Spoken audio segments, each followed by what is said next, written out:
নমস্কার। বৈচিত্র্য কথায় সকল শ্রোতাবন্ধুকে জানাই সাদর আমন্ত্রণ। গোপাল বন্দ্যোপাধ্যায়ের লেখা আজকের গল্প তুমি কোথায়। কোনো এক গ্রামে রাম ও রামী নামে এক দম্পতি ছিল। রাম ছিল অত্যন্ত কুঁড়ে, কোনো কাজ করার ব্যাপারে তার আগ্রহ থাকতো না। সে পেট ভরে খেত আর ঘুরে বেড়াতো।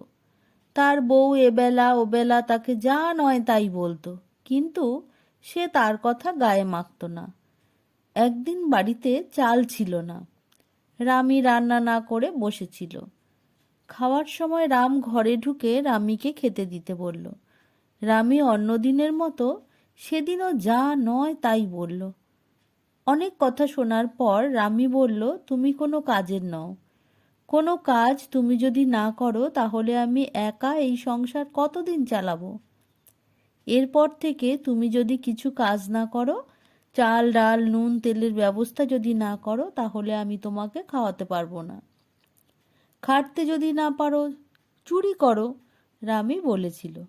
রাম অবাক হয়ে বলল, তুমি আমাকে চুরি করতে বলছো?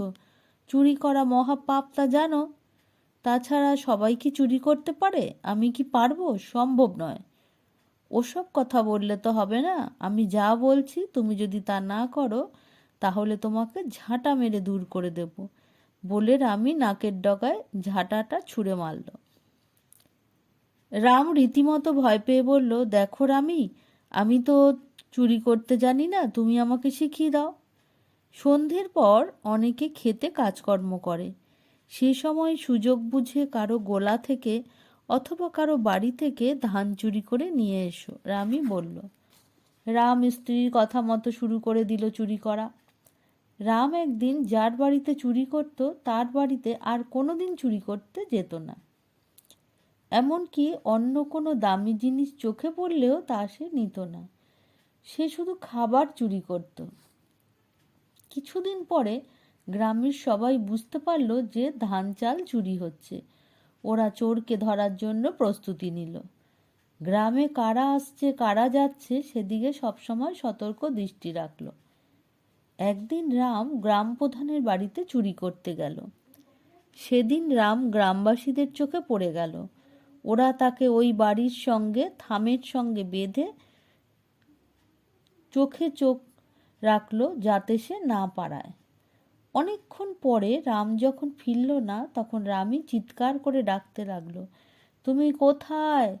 ওই চিৎকার শুনে রামও জবাব দিল, আমি হেথায়। গ্রাম প্রধান এই কথার মর্মার্থ যে কি তা বুঝতে না পেরে রামকে বলল, কোথায় হেথায় এসব কথার মানে কি?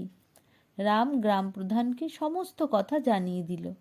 তার কথা শুনে অন্যরা হাসলেও সে কিন্তু হাউ মাউ করে কাঁদতে লাগলো। গ্রাম প্রধান তৎক্ষণাৎ রামীকে ডেকে পাঠিয়ে বলল, তুমি তোমার স্বামীকে চুরি করতে বলেছ?